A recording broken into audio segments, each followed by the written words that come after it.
Great. And then do we want everyone to mute their microphones too?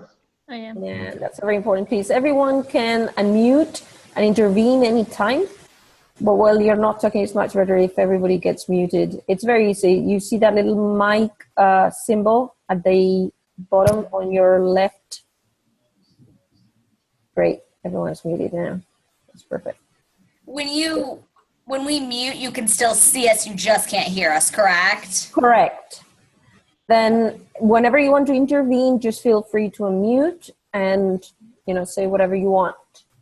So it's great to have you here. Thank you very much for making it today, even though I know it's very late for some of you.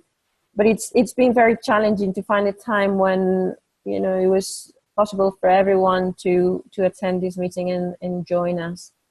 So we'll try to take us, you know, not much of your time. Hopefully will be done in an hour or even less, but it all depends on how much you want to intervene, how much you want to share the things that you do, and how much you want to hear from others. So what I'm going to do is very quickly, I'll be sharing my screen.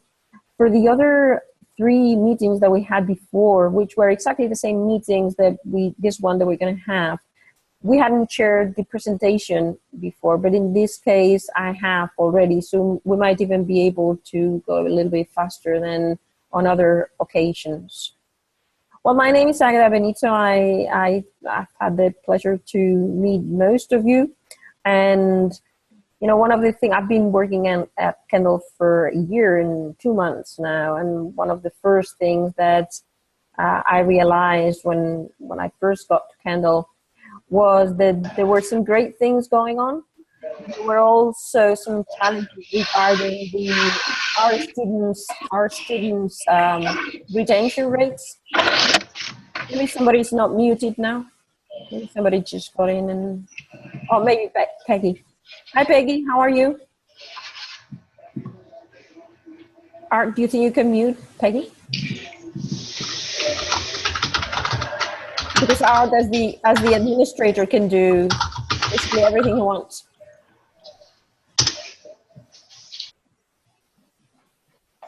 Yep. Thank you, Art. So what I was saying, one of the you know the things that you really find shocking when you look at the results is that very high attrition rate, very low retention rate, even though those students that stay are very satisfied in general terms. And those that stay and get their degrees do great with jobs, you know, very, very high employability. So some you know, really good results, but still some challenges that needed to be addressed. So let me share my screen and just walk you through the presentation that I shared with you the other day. Let me see if I get this. Can you all see my screen? Huh? Right. So just to start with, how are we doing with online courses?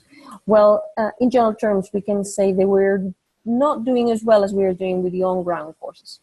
Every time you look at the grade distribution, you find that students tend to do better on ground than they do online.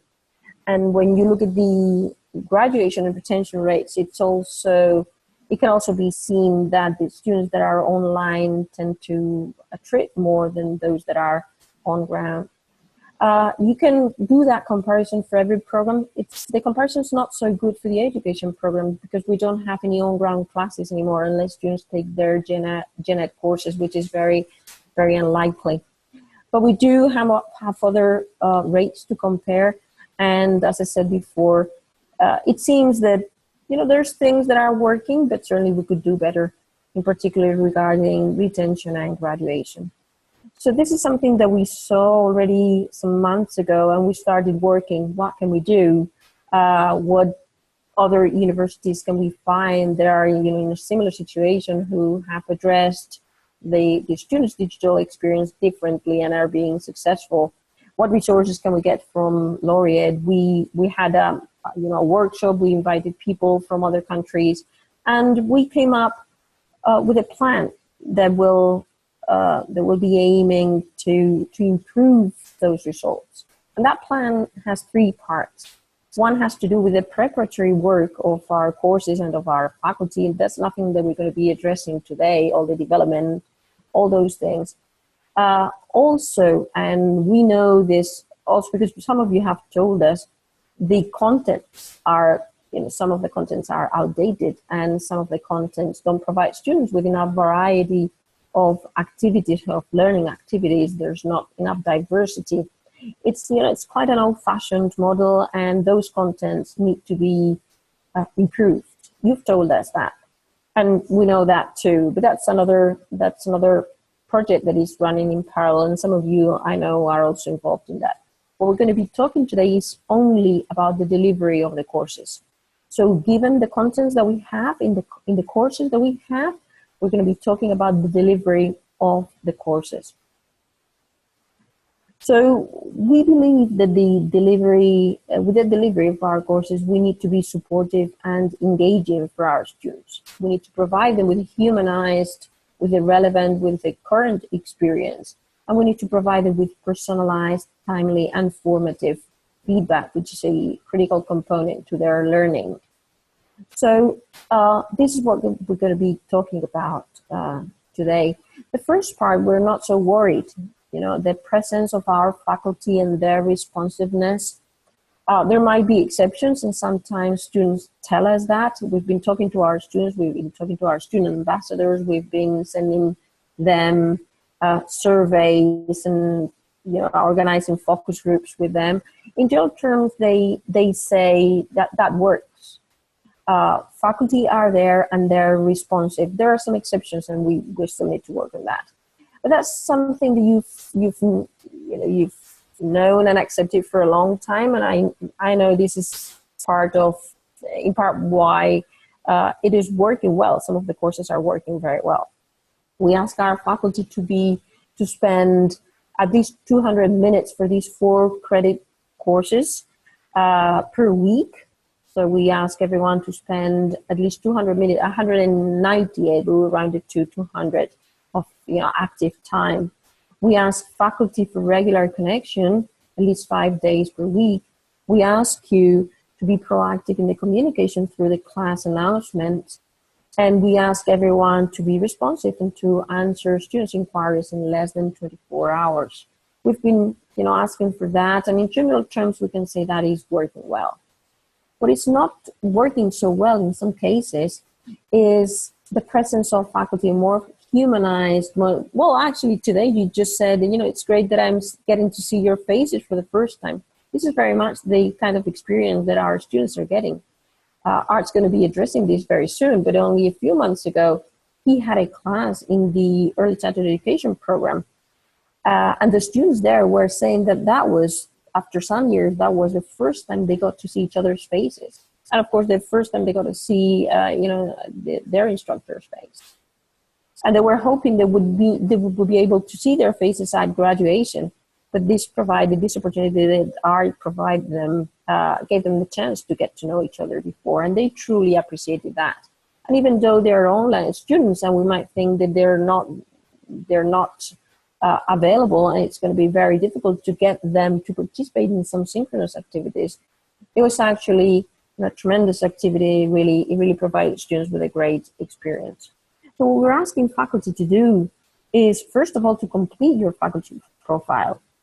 And maybe I might be preaching to the choir here, and maybe all of you have great profiles, but that some faculty don't have their profile completed.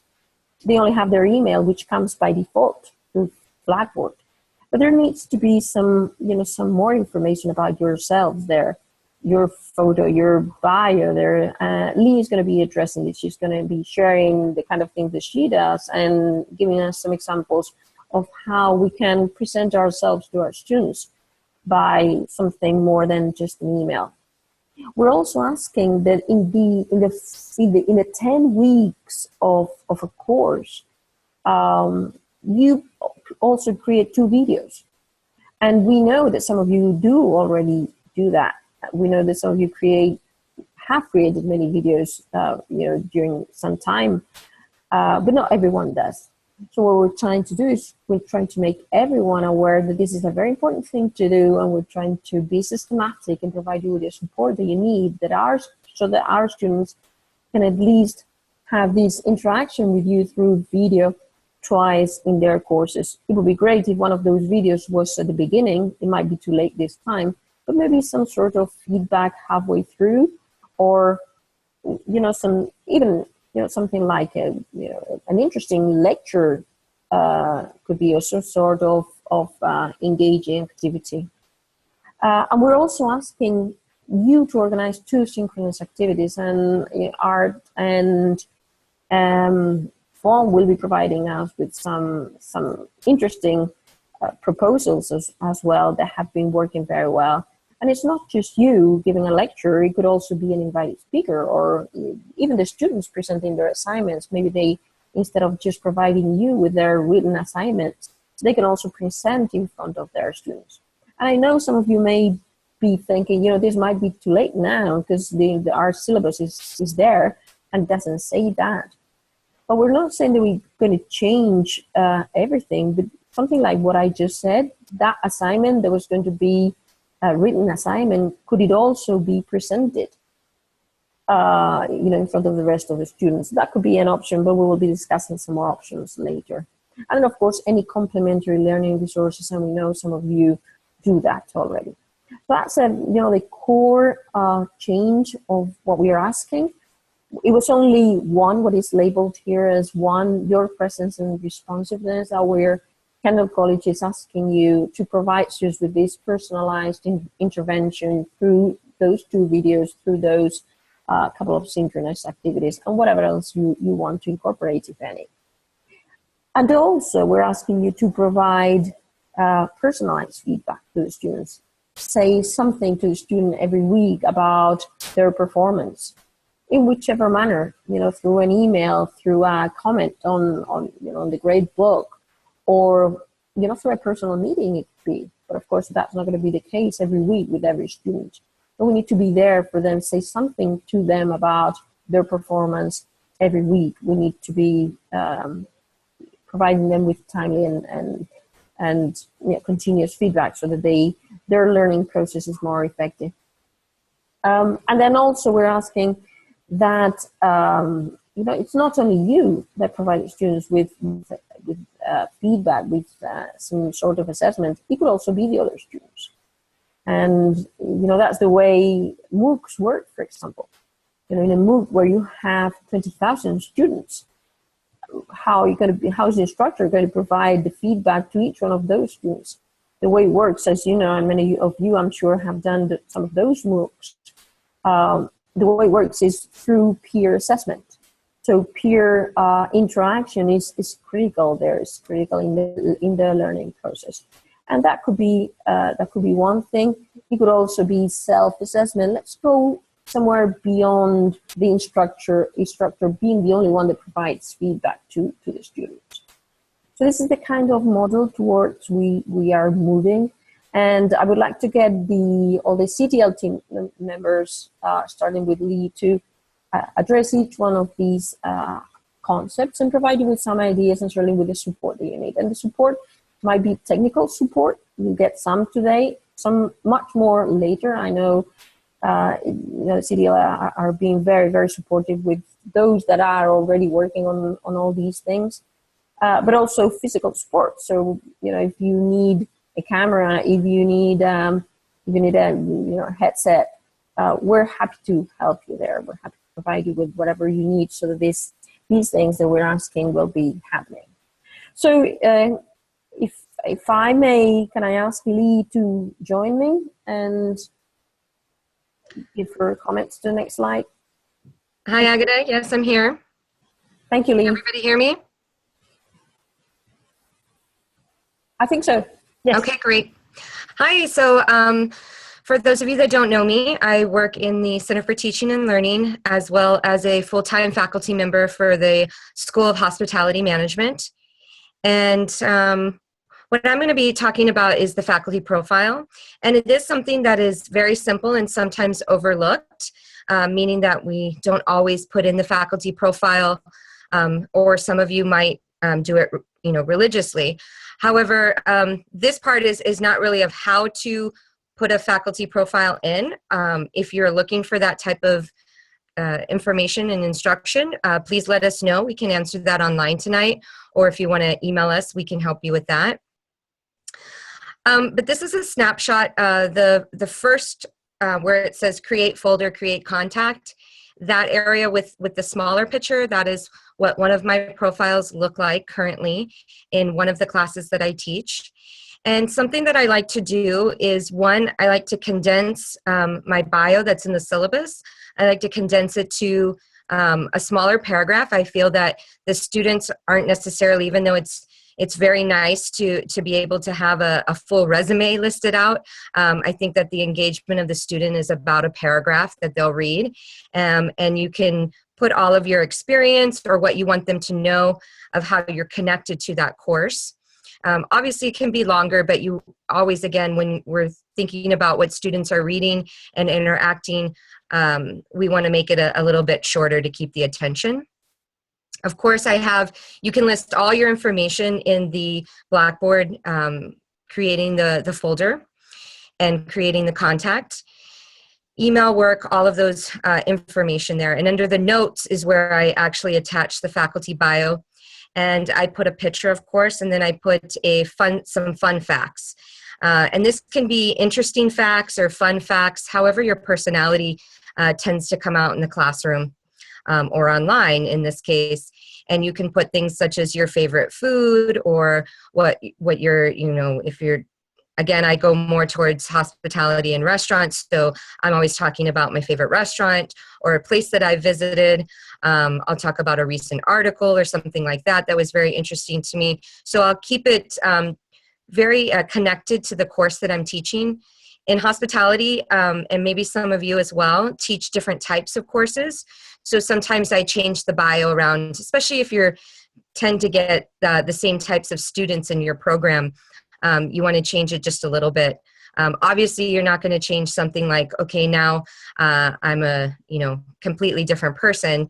But the fun facts and the interesting tips and things like that you can connect. Something else I like to do is, and this doesn't have to be part of the video that we talk about next, but you can create an introductory or a video bio of yourself. You can't connect this into the create contact, but you can put it into Blackboard through the announcement page or anywhere in the course contents. You can create a link or a video and just kind of introduce yourself and make a faculty video bio. Again, this whole piece here and what we're talking about and what Agueda was mentioning is that we just want to be more humanized and more engaged.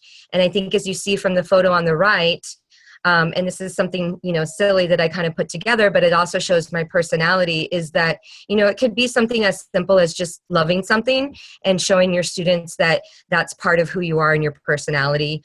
By any means, we're not saying you have to show your kids or your dogs or any, your spouses or your partners. We're just saying that, trying to connect, finding ways that you're comfortable connecting to the classroom, which then connects to the student. Is there any questions out there or comments?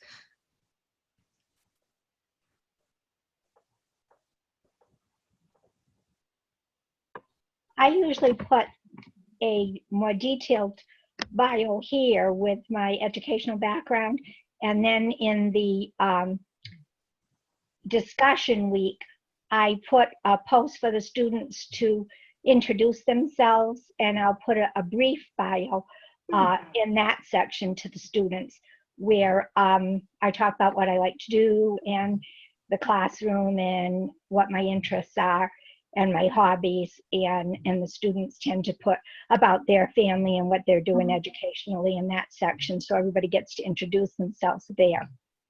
That's a great idea, and I'm sure there's others that have used that discussion, a general discussion, to start engaging and learning about one another. So that's great, June. Thank you for sharing. I actually have a question. Sorry, I'm turned around. You're seeing my floor because I'm eating late dinner, so I don't want to be rude and be like eating in front of the camera, but I'll turn around here. Is it okay for my students? I usually get a pretty good response for introductory postings. I do offer them like 5 points extra credit if they do it. Is that okay? That wouldn't be a question for me. I think that would be more of a question to your dean. If it was something that you were adding on, I mean, we can't, in the Center for Teaching and Learning, give you answers on what is correct or not correct when it comes to your syllabus and your program. So, Okay. I mean, I would just check in with, Okay. yeah. Because I get a really, and I mean, 5 points is very minimal in my course. It's worth 1,000. So I don't do anything that could, really sway, but I think it does. Like, I think out of my 26 students that are enrolled in my course, I think I got maybe 15 of them to do an introductory post. Mm-hmm. And they've been responding to each other quite a bit. So I don't know, maybe. I would challenge them even further, and I would say you don't get the points for posting, you get the points for commenting. Yeah, Like actually, that's a great idea. Okay, that's a really good idea. Make it a little bit higher than what you would do, or I mean, not higher points, but A little make bit it more extra effort. challenging. Yeah. Yeah. Okay, yeah, that's a really good idea. But yeah, I've been really excited because my students this quarter are really kind of engaging. Some of them already know each other, obviously outside of just the online class, but they've been really engaging and really, it's been really nice so far. Oh, that's great, Rebecca. Great. Thank you. Sure. I think it's a great recommendation, to talk to the deans, when you have doubts like that. But in general terms, I think you need to think about what makes sense and whether that is creating, a more engaging start for your students that will make their learning process be more effective. And if that makes sense, then do it. I don't like it when we say you can get an extra, 1 point just for attending class. When it comes to, on ground class, just coming to class shouldn't be rewarded. What should be rewarded is the things that you do in class and the things that you've prepared before you came to class and the things that you'll be doing after class and the effective learning that takes place. But of course, you need to figure out what makes sense and what will create a more effective learning process amongst your students. Agueda, I also have something, just a small thing to add to that. Something I've done in the past is when you don't see that there's some engagement happening, you can always look at all of the posts, right? And you can make some patterns and give some information back to the students. So for instance, if you see that the majority of your students in this class happen to be on the East Coast, then you can say, look how much is representing the East Coast for this class, or who's coming from Chicago, or who is, has experience in education, or pattern their interests, things like that. I've noticed that when I teach culinary and hospitality students, they talk about their chef jobs a lot. And the majority of them have either gone to Disney World or they've worked for Disney World. And that's something that I always pull, is I always say, look, in this class of 20, we have, 10 that have actually gone to Disney World and worked there. So I think that there's different ways that you can look at the information that the student is doing and make it engaging that way too. Sure. Very good. Great point. Thank you, Leigh. Thank you so much. Thank you. Take care. We're going to now move to the next of our agenda items, if you want to call it. And I'll have Art. Art, do you want me to share my screen, or do you want to have your own screen showing?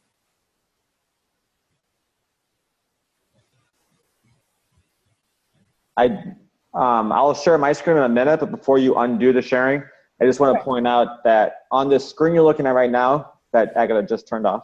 Sorry about that. You all received the PowerPoint. So in that PowerPoint, there are links to some sample videos, and the screen you saw on that slide was an example of a tour that I created as a video, which I'll talk about in a second. But all right, so Neal and I are going to talk about creating videos, and I know that a bunch of you have already played around with the video tool in Blackboard and have actually created introduction videos.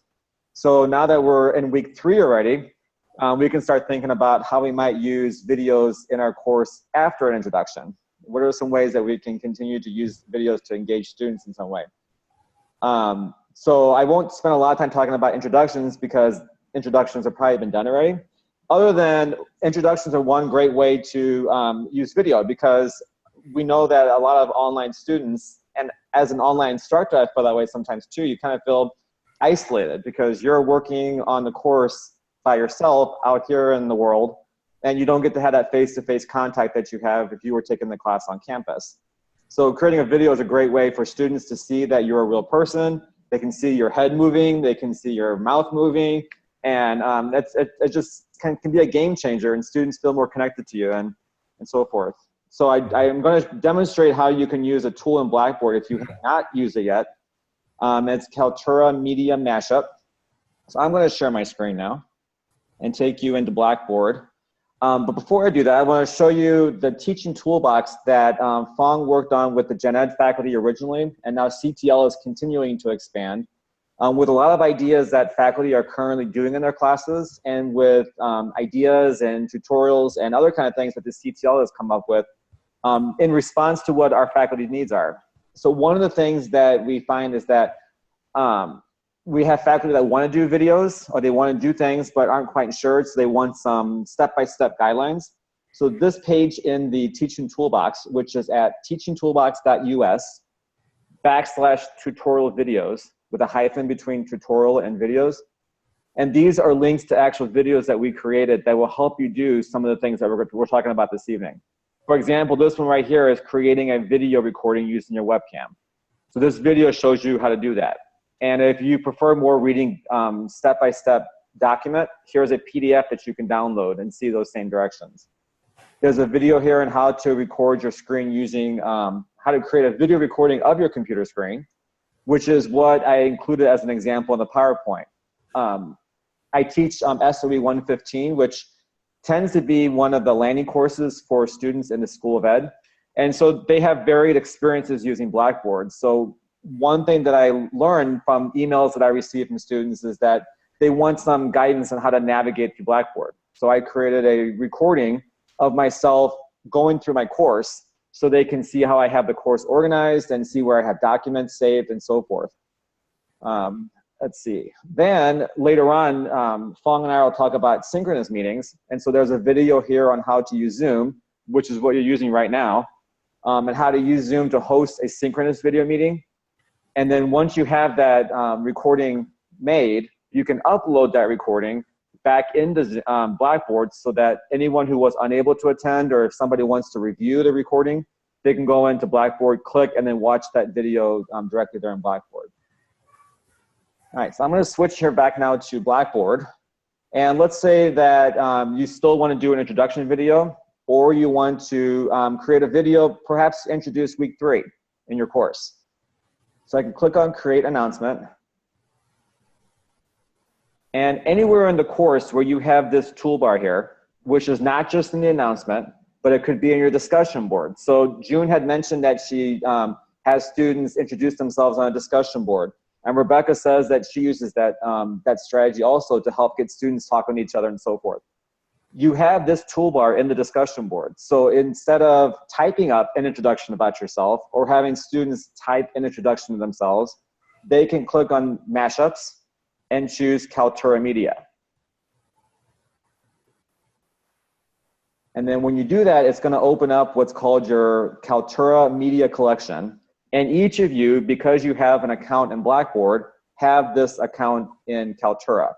And you have access to the same collection of videos in any course that you log into. So for example, the course I taught this spring, if I were to launch it, those videos would show here. So would the videos that I created for the summer, and course videos that I create for the fall. It's all in one collection.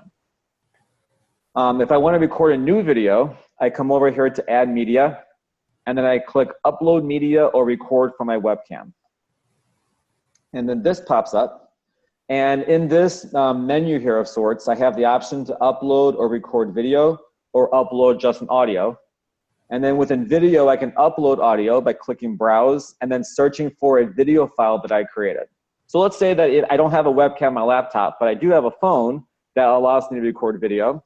I can walk around and record myself, and then it saves my recording as a WMV file or an MP4 file or an MOV file. that I can then upload here into Blackboard, and then so students can watch it in Blackboard.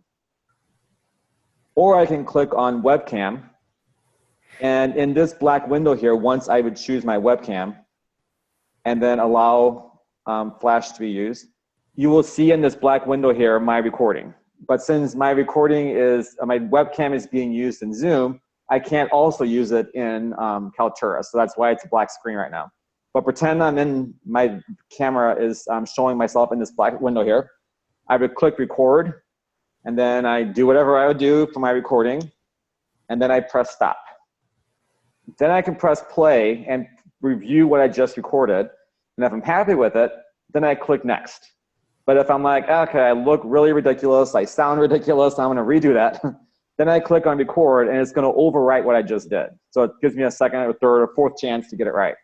I found that when I start recording videos that I found that I talked really fast the first few times, or I was sitting with the window behind me, and so I was just a silhouette, or I stumbled and said okay a lot, or had other kind of things that were really annoying for me to watch that I can imagine my students would find annoying.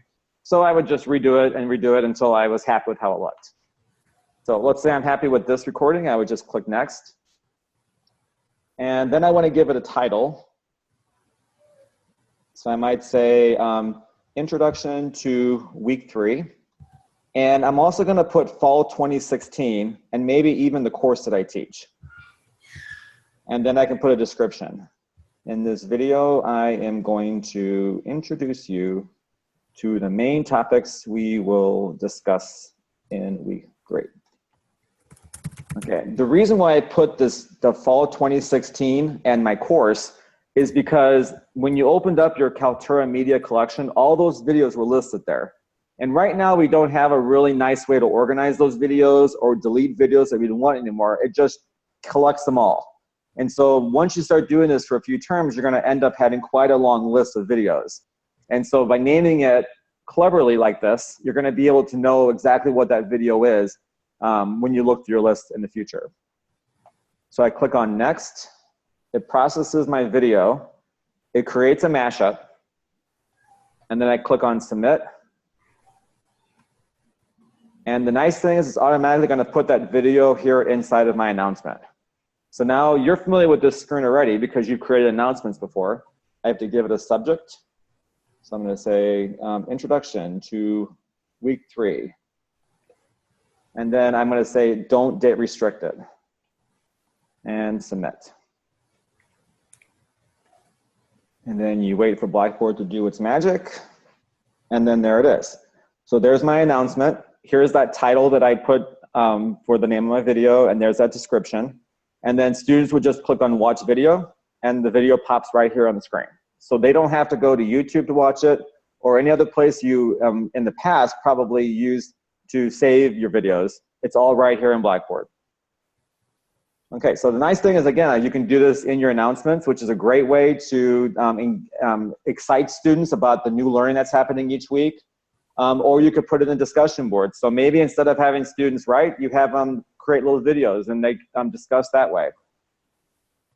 So that's using Kaltura. Neal, do you want to talk a little bit about other ways that you might use videos? Sure, I'm pretty brief, but I think that it's important to recognize that the learning curve is fairly steep, as many of you have gone through this journey with me. But once you get this, the process down, you're gonna, like Art said, have a huge collection of videos that you can pull from, and they're gonna be archived in one spot. So once we get through this initial step, there's a lot of benefits for this. So for example, and be creative whenever you're thinking about how you're gonna use your video. So for example, today I saw that all of my students in a lesson plan writing class were making the same error. So rather than type the same thing 30 times, I just created a video and posted it. So, think of ways like that. Like perhaps I have my EdTPA students, the student teaching primary students who are going to graduate. I'm going to invite somebody who's already been through this process to come back and speak. What I'm trying to get at is we have the resources Maybe I have something that Art's an expert on a lot of things. Maybe it's some tech where Art could come in and speak to my class. Let's use each other, which we have been more than ever, which is one of the great things with this whole initiative. So, but the possibilities are really endless of how you use videos during your course. Yeah, I tend to be kind of wordy when I write my introductions for each new week. And so I think I'd be much better creating a little video and force myself to stay within a 2, 3, maybe at the max 4 minutes, than typing up and then pretty soon students are reading 3 or 4 paragraphs just because I'm so wordy. I like the way that Neal also talked about inviting guests, but maybe I also want to talk to students about how a concept that we're learning about this week is directly related to something that I would do if I was still teaching in a classroom, for example. Or I know Leah talked about how she might do a video if she's sitting in a restaurant and she's talking about something they're learning in her course that relates to her experience in a restaurant. And many of you are teachers, I know, who are in the School of Ed. So maybe your recording you do is actually in your classroom. So students can see you in your classroom talking about some of the concepts or whatever you're doing in your class. So does anyone have any questions about that? I've been posting some of my videos in the discussion section as replies, and I've also been emailing my announcements, which I did with my printed announcements as well, to all the students, and I emailed them the videos as well. But when I was talking about the lesson planning, I not only posted it in the announcement, but I posted it in the discussion so students could see it and reply to it. That's a great example, Jim. Katie had posted a question in the chat about whether we can share videos, and that is an awesome idea. And the full version of Kaltura allows you to do all different kind of things that we currently cannot do. And I'm working with people at Laureate to see if there's going to be some upgrades in the future with Kaltura so that we could have collections that we can share across instructors in a program or even across programs. Right now, though, everyone has their own collection, and we have you can't do anything in that collection. You can't organize it. You can't delete videos you don't want anymore. But at least you have a place that all your videos are all stored in one place. So let me share some thoughts with you about that. I think sharing the videos to be inspired by what other instructors are doing is great.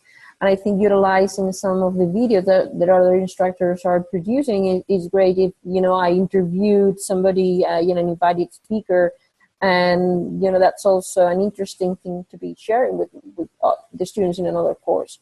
But what we're talking about today, don't forget, it's about humanizing and personalizing and making the students see their instructors. So that's what we're talking about. It doesn't mean that we cannot share, and of course, the more resources that we share with our students, the better.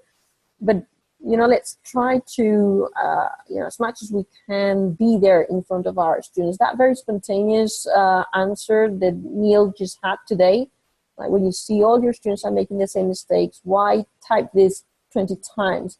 I'll do a 1-minute video that says, hey guys, you need to realize that this, and see you next time. And something as quick as the kind of videos that Neal provides to students is the kind of thing that we're talking about more than anything. Another thing I've suggested to my students is to videotape their lesson plans, because this is also something that they use when they go for their license. And one of the students has already put the video that she taped of her classroom in with her lesson plan that she's going to submit to me. So this is something we could also share in our discussion groups, is the videos that they take teaching their lesson plans. Great idea. And I've seen some people do something similar to that in the past, but what they've had to ask students to do is that they've uploaded a video like into YouTube or into some other cloud storage space, and then they shared a link to that video in the discussion board, or they submitted a link into the assignment, and that works fine. The benefit of the Kaltura is that students can access and watch that video directly in Blackboard. They don't have to go to an external place to watch it. All right, any other questions? All right, move on to the next topic. Okay, let's move to the next part of our meeting then. I'll be sharing my screen again. So here we go, if I can find it. Okay, so synchronous sessions, right? Right, synchronous sessions. So thank you very much, Phuong, for addressing this part. Sure. I am sharing my screen. Do you want me to share my screen, or do you prefer to do that yourself? No, this is great. So Okay. just leave your screen on. So hi, everyone.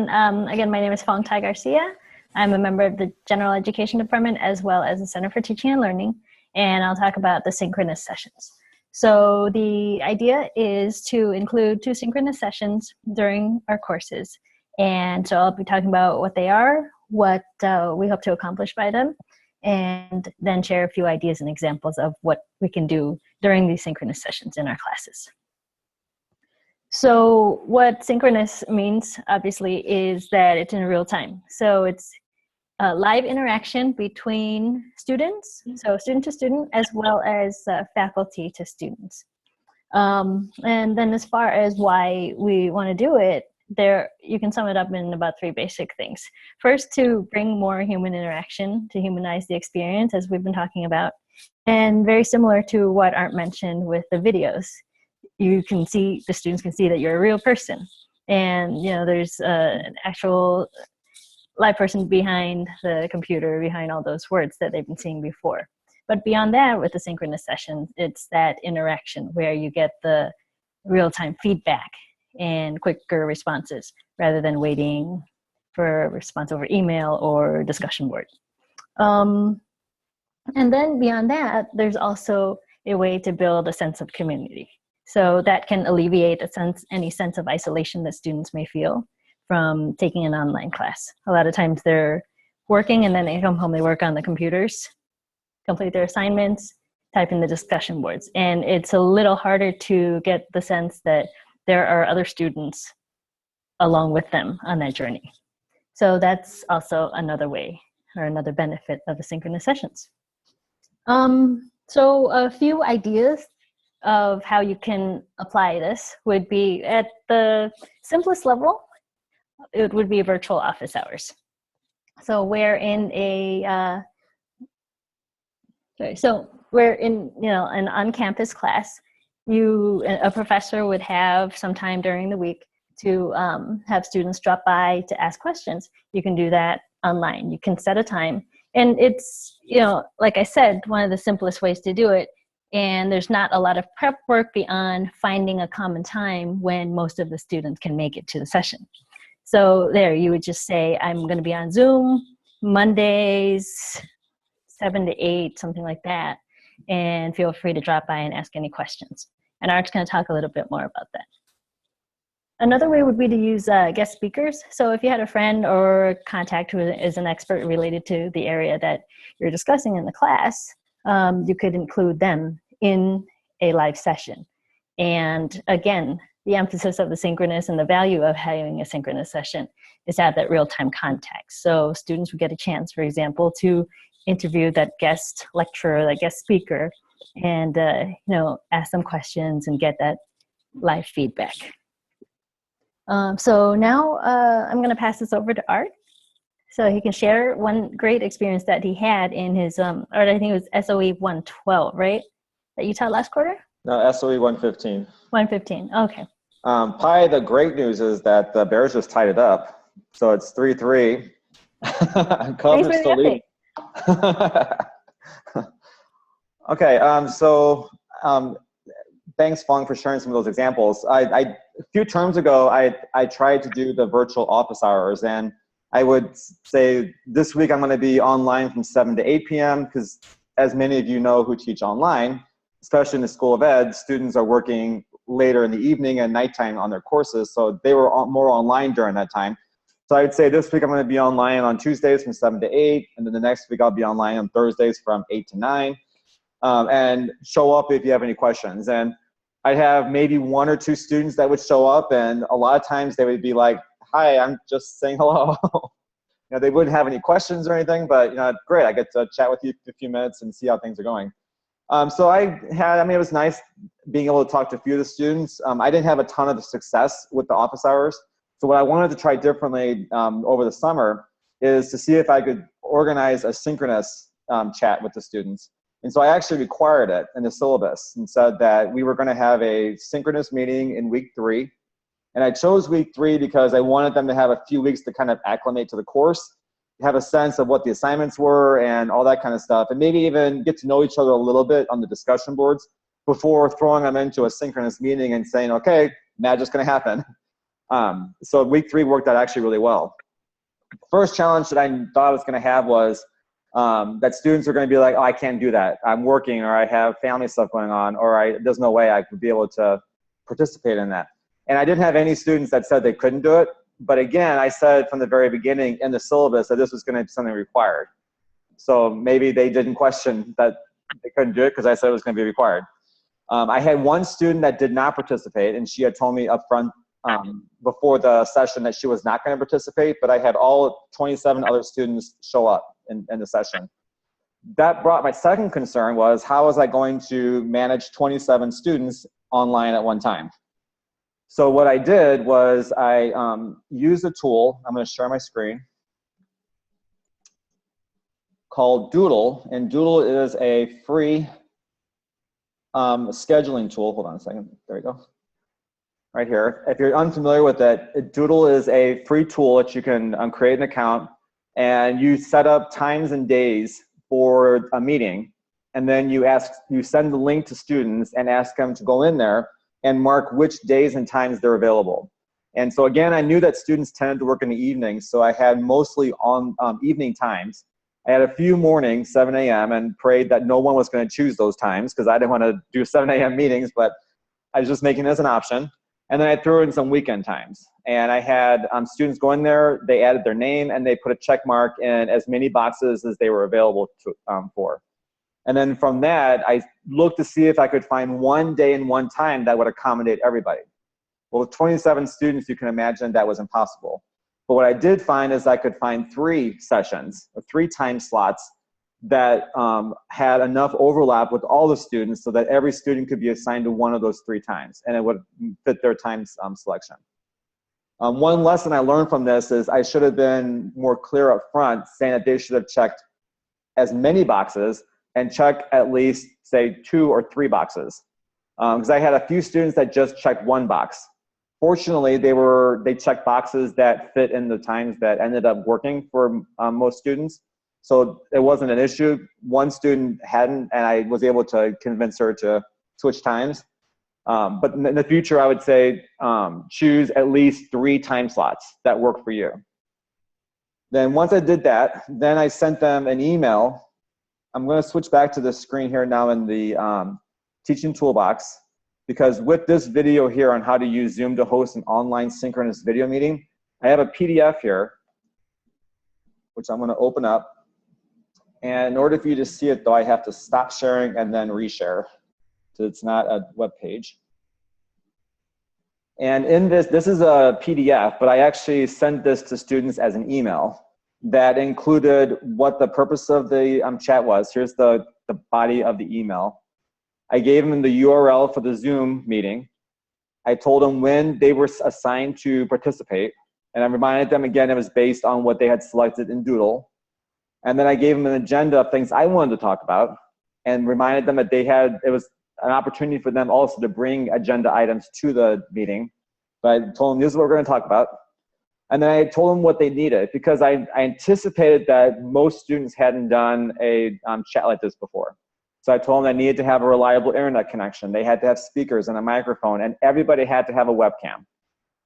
My thinking was, well, I'm going to have some students that didn't have the technology to do that. And so would they be discouraged from wanting to participate? Every single student had a webcam. Every single student had a microphone. And I would actually require them to do that in the future, because that's one of the ways to build community, is if I can actually see you face to face, than if I'm just looking at a blank screen. And they also included this URL that took them to the Zoom webpage on how to get support for how to use that technology. Because again, those of you who have tried to troubleshoot students online with their technology, they all have different browsers, different technologies and everything. So this was a nice website they could go to test their equipment before the actual meeting.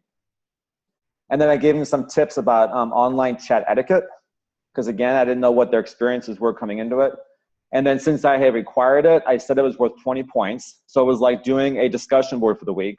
And then here's how I would assign points based on their participation.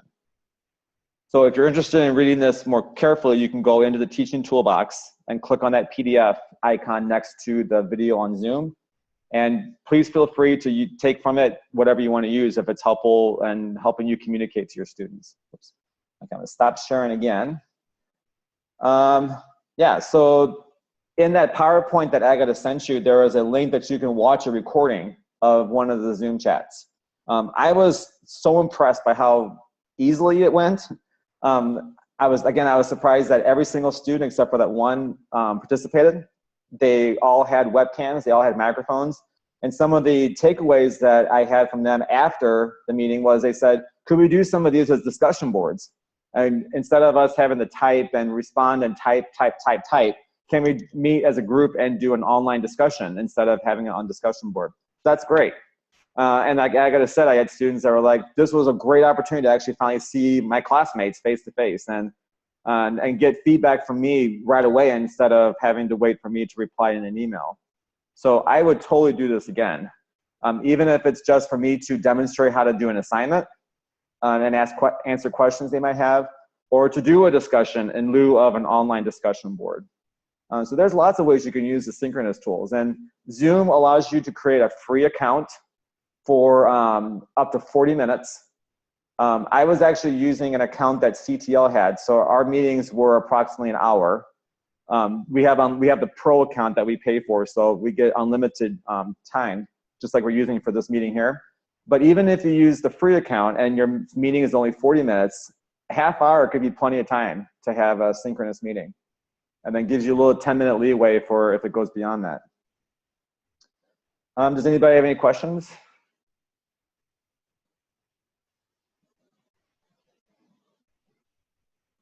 I'm sure some of you are probably thinking, yeah, you made that look really, really easy. And in a lot of ways, it kind of was easier than I thought it was going to be. But I will admit, I was nervous the first time I did it because I've taught in a regular traditional classroom, face-to-face with students, and I've gotten really good at that. And thinking about how do I do that same kind of interaction in video with every student being in a little box on my screen, it was difficult the first time I did it. But by the time the second and third time that I did that meeting, it got a lot easier because I got better at being able to read people's eye contact and engage them more and ask questions and stuff like that the second and third time that I did it.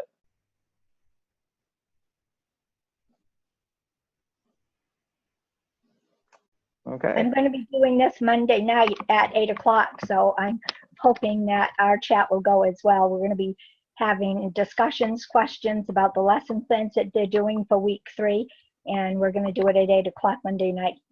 Great. Best of luck. Have fun with it. Thank you. And then Neal has talked about how he's done synchronous meetings with his students in clinical practice.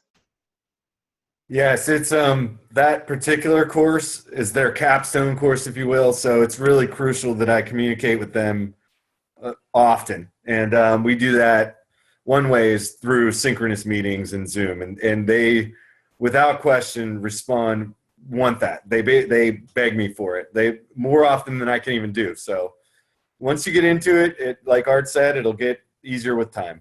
Yeah, Phuong and I were even talking about this also, that doing these Zoom meetings now, because since Neal's not in Chicago and we meet regularly as a CTL team, and now that I'm doing a lot more troubleshooting with students using Zoom, I don't even pay attention to how I look anymore on Zoom. I'm not self-conscious about it or anything. I feel like I'm talking to the person face-to-face now because I'm just so used to using video conferencing now. Comfortable in front of the camera, yeah. Neal, I actually had a student compliment your online chats today. She called me about her lesson plan this week, and she was telling me how much she enjoyed them in her class. Oh, good, good. Lynn Weathervane, something like that, her last name. That sounds familiar. Sounds familiar. That's great to hear. That's good. Okay, so thanks very much, everyone. Have a look at the last page of the presentation. There's a lot to see, a lot to learn from those resources in the teaching toolbox. Please take advantage of that. The CTL has invested a lot of time and effort to create that for you, and we're hoping you will find it valuable and useful. There's, you know, videos about nearly everything, and you know, we're hoping you will find them very, very useful. Some faculty profile examples, always the CTL email address where you're always going to find somebody that will be supporting you, and many more opportunities like tonight to you know, interact live with the CTL team or myself or the rest of your colleagues. And of course, there's always your dean that you may need to ask questions to, or make proposals or suggestions of whatever nature. We wanted to kind of summarize that in this last page, and again reiterate that we're here to support you. We know we're introducing some changes. We want the best for our students. This is what research and what our own students say that you know, they needs to be incorporated into their digital learning experience. We're happy to make that effort, and more than anything, we're happy to support you. So please let us know if we can help in any manner, and we're looking forward to seeing your best practices and all the progress that you'll be making. Hopefully we'll be meeting in a few weeks, something like, you know, 4 weeks, like kind of halfway through the quarter, to see how things are going, and to, more than anything, get to know the best practices that you've implemented during this quarter. So thank you very much again. Thank you to the CDL team. It's my pleasure, and it has meant so much for Kendall to have the new CTL team up and running. I truly appreciate all your work and availability. Thank you. It's Thank fun you work. very much, everyone. Thanks everyone for showing up tonight. Thank you. So much. Bye, everybody. Thank you. Bye. Bye, guys. Thank you. Bye. Thank you.